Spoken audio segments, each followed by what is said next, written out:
Hi everyone, welcome to Mr. Wickins Reads The Outlaw Varjak Paw by S.F. Said and Dave McKeen. I've been doing some training today. Ta-da! That's why I look so smart. Right, so chapter 8. Oh man, it's so exciting. And I've got a couple of shout outs to make as well. Just one, in fact. The Cowans! Yay! Welcome back!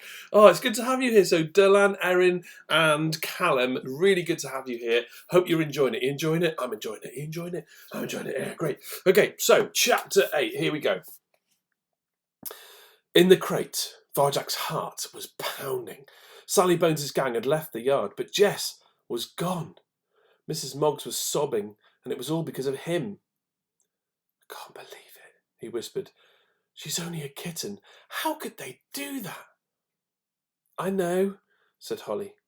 They sat in silence a while in the darkness of the crate, with the smell of the rotting fruit and the buzzing of the flies. Oh, Miss Jessie, said Tam. She was lovely. I remember when she was born.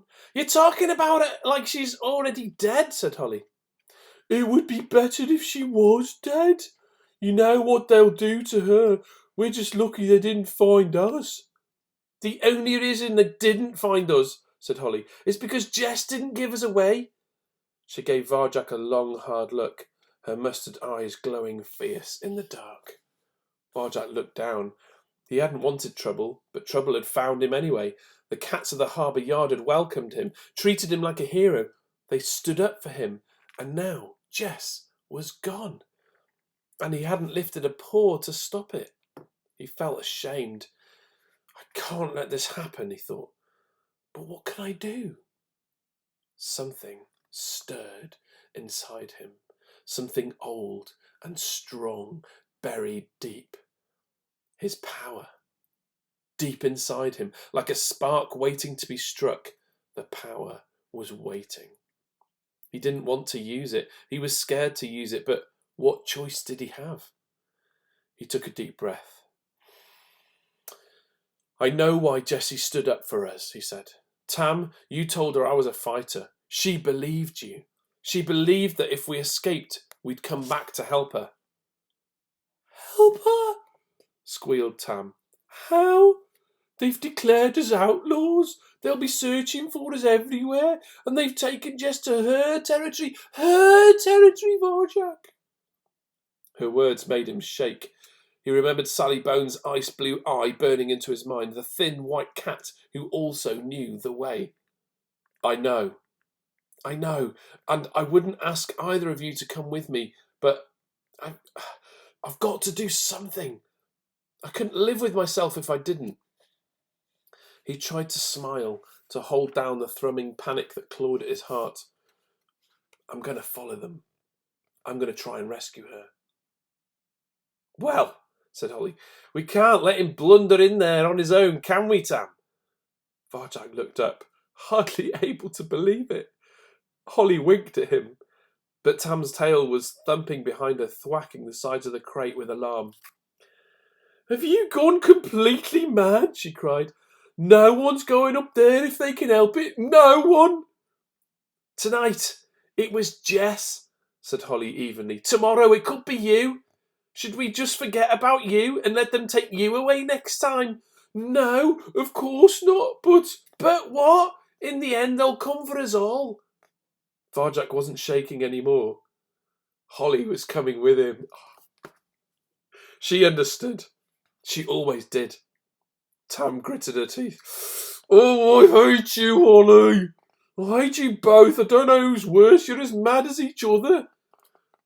Right, said Holly. So here's the plan. If we go after them now, they'll be on their guard. Better if we surprise them. I say we set out at dawn and follow their tracks. And if we're lucky, we'll catch them sleeping. And maybe, just maybe, we'll have a chance of getting Jess out alive. Agreed?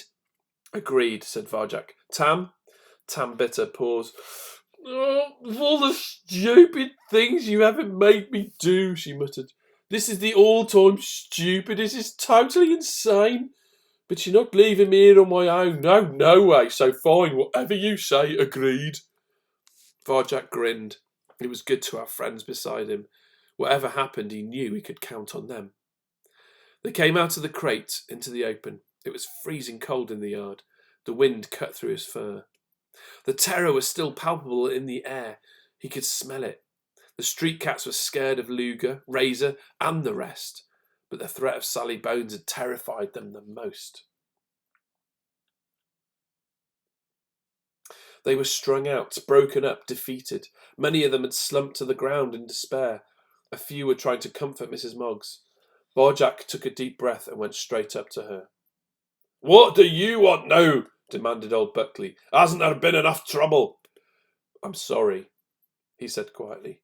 "Some fighter you turned out to be," sniffed Buckley. "All that big talk—" "There was 10 of them," said Mrs. Moggs, cut in. Her whiskery face was crumpled and wet, but her eyes were still bright blue. "No one could have stood up to them. It's not Varjak's fault. There's nothing anyone can do." "Yes, there is," said Varjak. "We're going to bring her back." They didn't answer. They stared at him as if he'd spoken another language. "We're going to bring her back," he repeated. "Don't talk rubbish," hissed old Buckley. "She's gone to where no one can help her, and that's that." The wind howled through the harbour. Varjak shook his head. "We can do it," he said. "We're going at dawn. We're going to bring her back where she belongs." "You don't understand, my dear," said Mrs. Moggs, whiskers trembling in the wind. "They've taken her to Sally Bones' territory. No one comes back from there." For a moment the street cats stared at Varjak, eyes glowing with uncertainty. Then they turned away. They went back to the pools of ice on the ground and the broken packing crates. No one spoke to him anymore, nor even glanced at him. He looked up to the darkening sky. It was going to be a long, cold night. "Let's get some rest," said Holly. "We're going to need it." She shut her mustard-coloured eyes and curled up into a spiky ball. Varjak and Tam curled up beside her and waited for the dawn. Wow. Amazing. Sorry if I got a bit emotional there. Stuff like that about friends sticking together really, it gets me right there. I can't believe it. Hey, they're all asleep. What happens when Varjak sleeps? Okay, so chapter 9. I'll see you tomorrow night, 6:30 for chapter 9. Take care now.